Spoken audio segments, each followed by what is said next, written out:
folks. I'm excited. Why am I excited? Because it's Masters Week. For golf fans, it's one of our favorite weeks of the year and is one of the few times even casual fans tune in to watch. This year is extra exciting with Tiger Woods back in the field, healthy and playing. I think Vegas even had him as the odd-on favorite to win. Welcome, everyone. This is Mark Miller at VWM, Verdi Wealth Management. I am your host of our first ever podcast. We've been working on this for a while now, and we are really excited to finally get this up and running. Back to golf. Tiger Woods, I don't think I'd bet against him. And neither would our first ever guest. I'm really excited to welcome former world speed golf champion and former college teammate of Tiger Woods, Eri Crum. Eri, welcome. Well, Mark, thanks for having me. It's great to be here. It's great to be in your new office, by the way. This place is awesome. Yeah, thanks. We just moved in here about 7 months ago. We were on the second floor and moved up to the third floor. It's beautiful. See some paintings on the wall from some other clients that are awesome, and it looks great. And I'm also honored to be your first guest, so thanks for having me. You bet. Well, we're super excited to have you, Eri. You know, we're going to jump right into it, pal. Before I actually get into the meat of it, Masters and, Tiger Woods, I want to find out a little bit about your background. You grew up in Aspen, Colorado, and a town more known for their winter sports than, summer, but just curious how you got into golf. It is funny. I mean, when I would go to some of these national junior events, there would be, guys from California and Arizona and Texas and Florida, and not many people out of the mountain towns. But I actually think I was lucky for a few reasons there. Number one is Aspen is kind of seen as a ritzy and glamorous place to live, which it is. But when I grew up, I was fortunate enough it had a great community, and with that community, there was a lot of access to different events. And one thing we had access to was a great junior golf program. I think I spent $50 or $75 for the entire summer and had access to unlimited balls, unlimited golf. My folks would drop me off with about 5 or 10 of my buddies, and we'd be there all day long. And it was a great experience for me. It's a great experience for anyone. Anytime you have 5 or 10 of your buddies doing anything, you're going to develop a love for it, and then you practice more, you get good at it. And so I was lucky for that reason. The other reason is that winter would come along, and you're forced to put the clubs away. And I actually think that's a benefit. You see a lot of, in this day and age anyways, a lot of specialization in sports. People are playing one sport all year round, and I think there's a lot of burnout with that. Yeah. I think there's a lot of even physical ailments that can develop. You see some of these pitchers that do nothing but throw all day long, and you really see skeletal abnormalities develop in their shoulders and arms, and you sort of wonder. I really think it's important, especially when you're younger, to have access to all different sports, both to keep the passion alive. You don't get burnt out, and the other thing is you develop different muscle motor skills and hand-eye coordination. So I think it was a benefit, to be honest, looking back. That's great. Did you play other sports in high school or when you were growing up? I did. I played. It's a small town, Aspen, so you're pretty much recruited to play every sport. You needed every guy in class to play, fill the roster. But my main sports were hockey and golf. Hockey was a big family sport for us. My older brother played at Colorado College, Division I. My sister played at Harvard. Wow. So I played hockey up, even through college at club level, and even my mom played for the Aspen Mother Puckers. Funny story. Our one of our few judges in town was wearing a Aspen Mother Puckers hat. And I'll never. This guy looked at me and said, "Your Honor, you should be ashamed of yourself." That is hilarious. That's funny. So I'm sure hockey helped with a little hand-eye, hand-eye coordination. Absolutely. You see a lot of hockey players who are good golfers, in some of the, celebrity tournaments and whatnot. Yeah. There's a lot of good hockey players that are good golfers. And exactly, you're developing other motor skills. There's a lot of similar motor patterns and weight transfer and wrist release and different things in hockey and golf that I think is helpful. Yeah, in some of those tournaments you also see baseball players too. Absolutely. Just that hand-eye coordination. Well, as I mentioned, you were teammates of Tiger Woods. You were the captain of the Stanford team, a very stacked Stanford team. Give our audience a little background of that team when you were there. Yeah, so when I was a freshman, we had 5 All-Americans. Me, certainly not one of them. Tiger, we had Nota Begay, who a lot of people will know. Nota won in several tournaments after college, PGA events. He shot a 59, is now the announcer for the Golf Channel. Really good player. Casey Martin, who's another well-known guy who had the genetic disability with his leg and played on the PGA Tour for a short stint, was the guy that sued the PGA Tour to be able to have a use of a cart. It was the only way to get around at that point with his leg, and he was a phenomenal player, hit the ball forever. Incredible on what he did, and is now the coach for University of Oregon. And 2 other guys probably never heard of, Will Yanagasawa and Steve Burdick, but yeah, 5 All-Americans. You made you feel pretty mediocre about your game, hitting balls on the driving range with those guys. Must have been unbelievable. Casey Martin, you mentioned University of Oregon. I actually knew his brother Cam. Cam played on the University of Oregon golf team when I was there. So awesome golf family. Yeah, great golf family. So Eri, what was Tiger Woods like in college? Tiger, and it's funny, I've been asked this question a lot of times over the years, and I think my answer is right. And the reason I say that is because it's been a lot of years since I've had communication with him, and I see him, I watch him on TV like anybody else, and so I've sort of had the same answer forever, and I think it's right. But what I remember of Tiger is that I liked him. He was, even back then he was famous. He had just won the U.S. Amateur before his freshman year, and then he wins it again his freshman year. He wins it again his sophomore year. He plays in a couple Masters tournaments as an amateur, plays in some PGA events as an amateur. He's sort of a household name even in college. And even though golfers aren't, the most popular guys on campus typically, Tiger was. I mean, he was well known. He was the guy that people wanted to hang out with. And what's kind of funny about all that is he was really hard to get to know, and probably because he was famous, he's probably a little reserved about who got to know him. And I think he's also very much of an introvert. So he was, in some ways, came across a little bit awkward, I think, to people. But I think really it was just who he was. He was an introverted guy. And I liked him, though, because even with his notoriety, he cared about us. He cared about his teammates. He cared about how we did as a team, not just himself individually. And so, very likable guy, and I still root for him. I'm so excited to see him back doing what he's doing now, because it's good for the game. It's good for even people that don't like him. I think there's a certain spark that he throws into the tournaments that makes it really fun to watch. Yeah, he's had a lot of issues over the last few years. Physical and some off the course issues with his family, etc. Are you surprised that he's made the comeback that he has? Well, it depends when you ask me that question.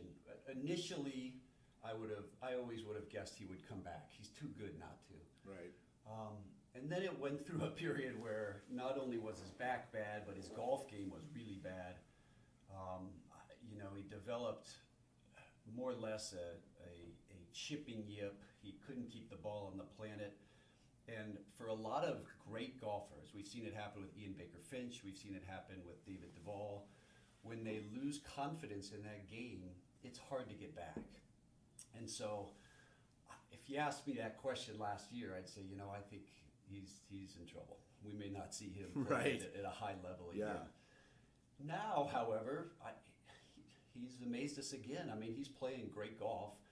I don't think his back is going to hold him back. I don't think that's the issue. I think it's his confidence in his game. Then when he gets that back, which it appears he has, look out. I mean, he can play. Yeah. So I wouldn't be surprised to see him win a few more majors. And it's starting to show right now. He's playing good golf. He's playing great golf. Yeah. And he's entering in the Masters, which is arguably one of the better courses for his style of golf. And so I don't think anyone would bet against him. When you were in college and playing with Tiger, would you ever thought that he would be, arguably one of the best players to ever play the game, arguably the best player to ever play the game? There again, it's a hard question. He was written up in the Sports Illustrated probably his freshman or sophomore year. And he had a quote in there that said, "I want to be remembered as not the best black golfer of all time, but the best golfer of all time." I remember sort of thinking, boy, that certainly sounds pretty arrogant to me. You know, here he is a college kid. He's a pretty good player. He's not winning every tournament. He's probably winning at the same rate in college that he did in pros, you know, every 3 or 4 tournaments. It's hard to win every tournament in golf. And so I sort of felt like, boy, I mean, that's a pretty arrogant statement. Is he going to be the best player of all time? I mean, to throw yourself up there with Nicklaus and the like that would be unusual. But then I would see him on the driving range, and this is with other All-Americans like Noda and Casey, and he could do things that no one else could do. I mean, he would hit his driver, he would throw the ball straight off the deck, no tee, and we had this dormitory called the Suites along the left side of our driving range, and he literally would aim over the suites and hit this huge banana slice over top the condo building back on the driving range. I mean, unbelievable stuff. It would be like a 50-yard slice. I mean, to even get the ball in the air off the deck with a driver is incredible. But then add on this huge banana slice. And he could do these things that just people were in awe. And so part of me was like, and part of everyone was probably like, yeah, I wouldn't doubt it if he became the best golfer of all time. That's pretty funny. Do you have any funny stories or any unusual stories just about Tiger and in college or? Yeah, I it's a good a couple of unique things. I think one, not necessarily funny, but what I remember about Tiger, I'd watch a lot of announcers or sort of the accolades he gets over the years about him working harder than everybody else or whatever, and I never necessarily agreed with that. I always felt like, boy, I'm out there as much or more than him. I'm not so sure that's true. But one thing amazing about Tiger was his discipline and the way he practiced.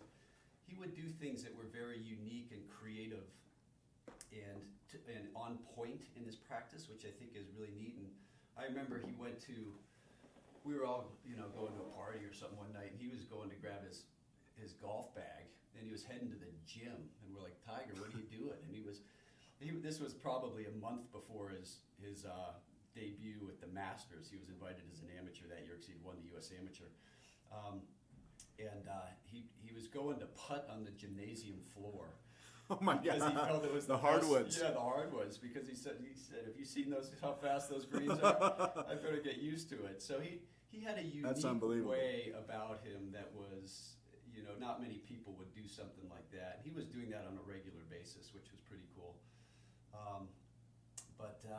There's a lot of fun stories, as kids and sort of in that transition period before where he really became famous, where he's also the freshman on the team, so he's getting poked at by Casey and Noda and the older guys, are kind of needling him. And I think his first tournament, he forgot his socks and underwear or something, and he did not live that down from Noda, especially for 2 years. That's funny. He and Noda are still pretty good. I mean, they've always maintained a good friendship. I think so. Yeah, I think they have a good working relationship. And even though Tiger's become the famous one, Noda's not too shabby himself. But I imagine Noda still needles him from time to time, just because you always sort of have that the older brother. The older brother. Exactly. And didn't Noda have back problems as well, and that's why he's not in golf anymore? He did. He went through it not similar as Tiger, but yeah, had some back issues over the years. I'm not so sure that's why he's not in it. It goes to show you how hard golf is. I mean, there's so many great players.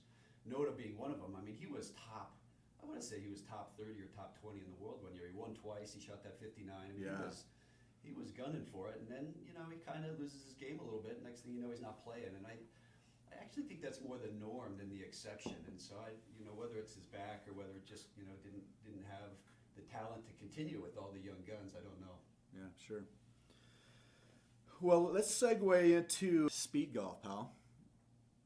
I think was it 2014 you were the world speed golf champion? Am I correct by telling the audience that you shot a 74 in 42 minutes? Well, you are. It's close. I shot, the year before I won it, I shot a 73 in 43 minutes. I took second place that year. Wow. And the year I won it, I shot a 76 in I believe it was 44 minutes. That's unbelievable. It's fun. when you can't compete in golf anymore, you gotta add in a new element. So for me, it was running, and it's been a great sport because you can not only you combine these two totally different disciplines, right? You got the technique driven with golf, and then you got the endurance power of running, and you got to find a way to manage them both. And it's a fascinating sport. I wish the sport would grow more than it has because it's really fun and funny to watch. You see all the different methods, between how many clubs you take, whether or not you bring a bag. It's a really fascinating sport, and it would be an Olympic type sport if we could just grow the popularity of it a little bit. But yeah, it's been a fun source for me to keep me feeling competitive a little bit in a different sport. So how did you get into speed golf? I knew nothing about it. I actually got a call from my dad. It was playing they had a CBS special right before the Masters, ironically. And he said, you ought to look into this. These guys are out there just sprinting between shots, and they add your golf score plus the time it takes in minutes, and that's your total score. And at the time, my wife was a professional triathlete, and she was getting me to run, so I'm trying to be active and playing golf. So I'm like, this is perfect. Get into this. So how many clubs do you carry? And what clubs do you carry? It depends a little bit on the course. I typically bring 5 clubs: my driver, 6-iron, 9-iron, sand wedge, and putter. Varies a little bit in there because a 6-iron you pick based on the length of the par 3s, whether or not you'll need it for a second shot on the par 5s. And it seems silly, but every club you take really affects your speed. I mean, your arms get tired. You don't realize it until you're trying to sprint around the course and carrying those clubs.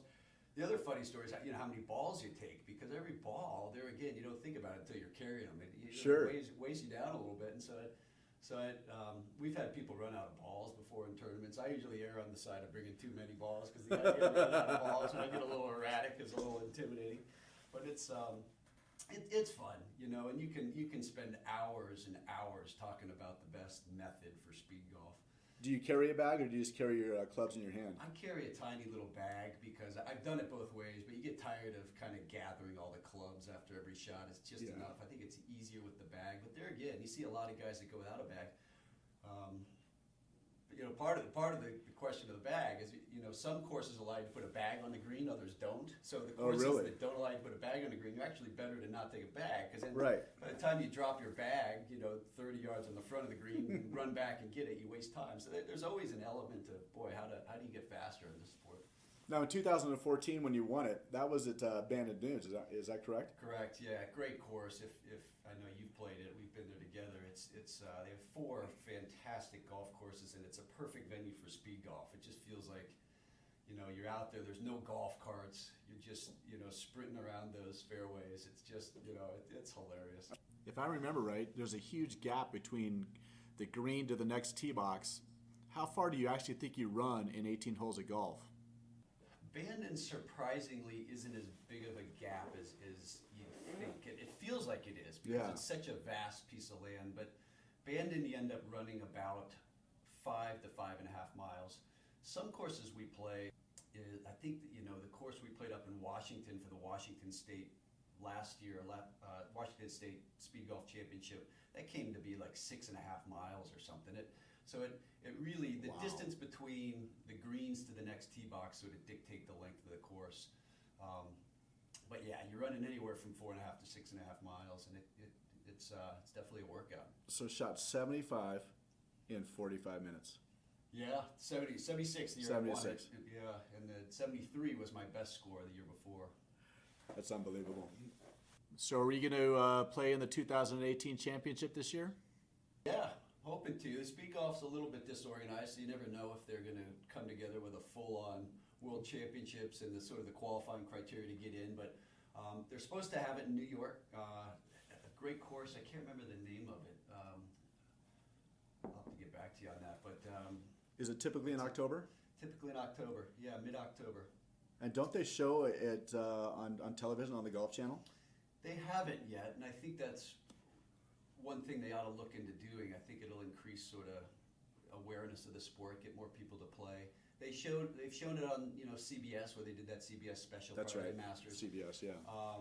But they sort of piecemeal it together in bits and pieces. They don't show it live or anything like that. And so hopefully one of these days they'll do it. Sure. In 2014, when you were in the field, I was actually looking at some of the golfers, and some of the golfers are actually like Olympic 1500 run to 1500. I mean, it looks like they're more endurance athletes that picked up golf versus being golfers first. Sure. And we had Bernard Lagat. So if there's any runners out there, Bernard Lagat owns I think it's the 5K record in the U.S. He's a 3-time Olympian. We had Nick Willis, who's won silver and bronze in the Olympic. He's an Olympic miler.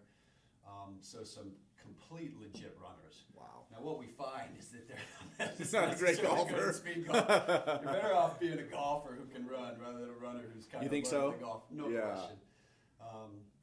The golf is the more important piece of the equation, but I mean you got to do it fast. Every minute is a stroke, so it matters. Well, you have both. I mean, you're a great runner. I mean, the audience needs to know that Eri runs Roby Creek every year and seems to finish in the top 10. It's hard to compare my top 10 in Roby to an Olympian, but sure. But I'm no Olympian runner for sure. What's the fastest time you've ever done Roby? I think an hour 28 and some change. Wow, that's amazing. That's amazing. Well, I'm going to go back to Tiger for a second. Are you surprised that he, with his back being fused, that he's actually able to play? I mean, he's the first guy to ever have a fusion in his back, to come back and with that type of back problem and actually come back and play at the level he is right now. Yes and no. You have a really good point. I mean, not many people have done it and played high-level golf with a back fusion. At the same token, I see a lot of great success with back fusions. I mean, we all try to avoid it, but if you have a specific level where your problem is in your back and it only requires a one-level fusion, you're in a situation where you don't lose much in the way of range of motion. You become more stable, and that was his problem. Was when he had his discectomies or laminectomies, the spine is still somewhat unstable. You can't really swing at it. There's some muscle guarding and spasm. So once you stabilize it, you can go at it. And so you question the longevity. I think you question the segments above and below the fusion, how well they'll hold up.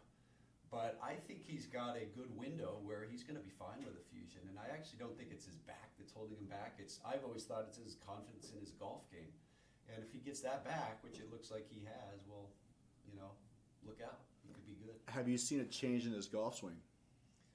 Yeah, I haven't. I feel like I've seen about 10 changes in Tiger's golf swing over the years. I mean, he's, and it's kind of weird at how, one of the best players in the world continues to change his swing so much.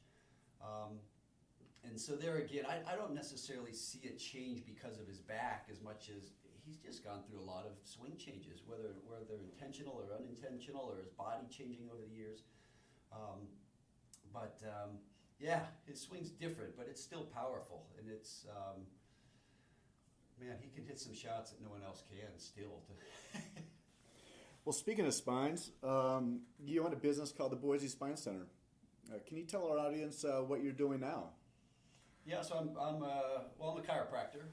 But I do things very differently than most chiropractors. I don't just rack and crack as the saying goes. I do a lot of soft tissue work, a lot of exercises, a lot of peak performance training, work with a lot of surgeons and do some post-op rehab on shoulders and backs, and certified in what's called TPI, Titleist Performance Institute, where we run people through a physical assessment and create exercise programs specific for golf and injury prevention. Really? So we kind of a unique approach, a little bit more therapy involved rather than typical chiropractic. Well, I've had issues with a herniated disc in my lower back for the past few years, and I've seen Eri multiple times, and I must say he's the best, and I appreciate all the help you've been giving me on my lower back, pal. My pleasure.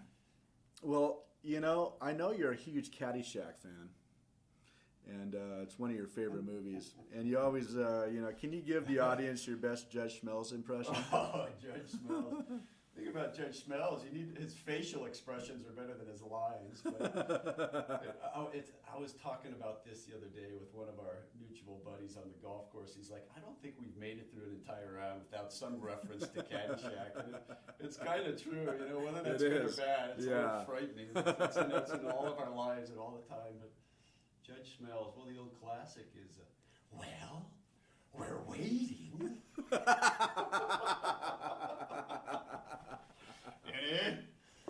Danny? Sent a lot of young men to the gas chamber, Danny. Didn't want to, felt like I owed it to him. You my pal, Danny? Oh, I played a number of rounds with Eri, and I've heard most of them, and they always make me laugh. Well, Eri, before I let you go, who's your Masters pick this week? Man, so I think there's a few categories of people that can win. You got the long ball hitters, because of the Masters is the par fives you just got to eat up. So in that category, you got Bubba Watson, DJ, Rory McIlroy, maybe Justin Thomas. And then you got the guys. Masters seems to bring out certain guys that always play well. So Jordan Spieth, Justin Rose, Couples does play well. He's not going to be a threat this year. Even guys like Mickelson. But then you got Tiger. Man, I think if there's a tournament he's going to win in the majors, this is it. And so if I had to pick somebody, I'd pick Tiger. And maybe that's just because I'm excited about him. But that's where my money is this week. That's great. Well, this has been a lot of fun, Eri. This has been a lot of fun. And I just want to thank our special guest, Eri Crum, today. I hope you'd enjoyed our first podcast ever. Thank you very much for having me today. You guys are awesome. Folks, I hope you'd enjoyed hearing from Eri Crum today. As we go forward, our goal is to not only discuss financial news and what's happening in the stock market, but also bringing in members of our community to discuss different subject matters that we hope you will find both fascinating and entertaining. Until then, have a great weekend and enjoy the Masters.